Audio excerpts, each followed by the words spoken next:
great leaders have influence no matter where their position is.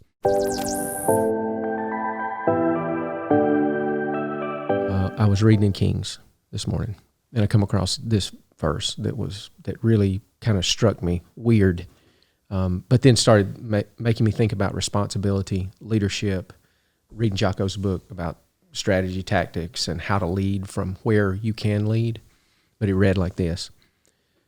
It was talking about their parents, okay?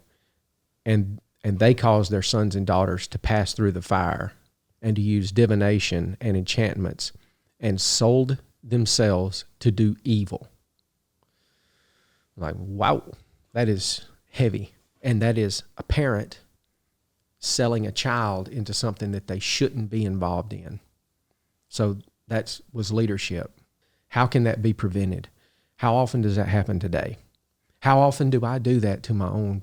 Am I doing something stupid?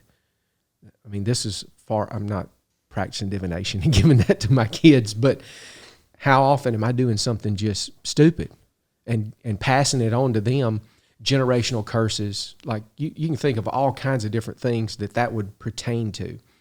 But as far as leadership goes, I think it's the second or third chapter in Jocko's book about leading from beneath. I go, well, let's say that my head, my leader, is blind to a particular thing. My parent, even my parent, if I'm the child, that they're blind, then how can I help them knowing what's right? How can what could I do to help them? Can you? And then I started going over the different scenarios. So you got parent and child, teacher and student, manager, employee, coach, player. Even at a restaurant, you have the server and the customer. And there's all kind of, conflicts and things that go on there. But at some point, we embody every one of those different positions right there. Sometimes you're in a position, positionally, you're ahead or you're on top of another person. It needs to work like that. You have to have designated leaders, the guy that's going to make the final decision. But how they lead, and then how these guys down here can actually help this guy lead, or they can lead from beneath. And it's at some point we're going to embody all that. And each one of us has different responsibilities in in each of those positions, but we all have one thing in common, and that's influence. So good leaders, great leaders have influence no matter where their position is. So it's whether top down or bottom up. If we communicate in a certain way, our voices are heard. And this is how I think that you communicate. These are the communication, how to increase your influence. And number one is you have to be humble, period. Big egos undermine influence every time. The second thing is to be consistent. There's a verse in the Bible that says a double-minded man is unstable in all his ways.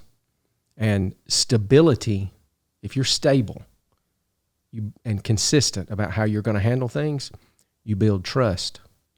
If I know what you're bringing to the table, whether I think it's right or not, but if I know what you're bringing to the table every single time, then you're stable in my mind, and I trust you that when a particular thing comes up, you're not going to flake out on me, because stability builds trust. And then the last thing, be persistent.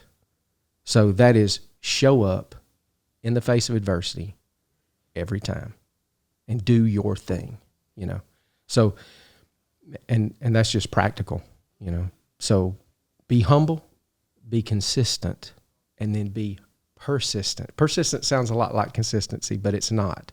Consistency is how I'm showing up. Persistent is that I show up. It's vital. We gain influence no matter what position we're in. Mm-hmm. We often think that because I'm on the bottom, right, I have no influence. That is far, far from the truth. With humility, consistency, and persistence, not only will you climb the ladder, but you'll have great influence on what the ladder looks like on your way up.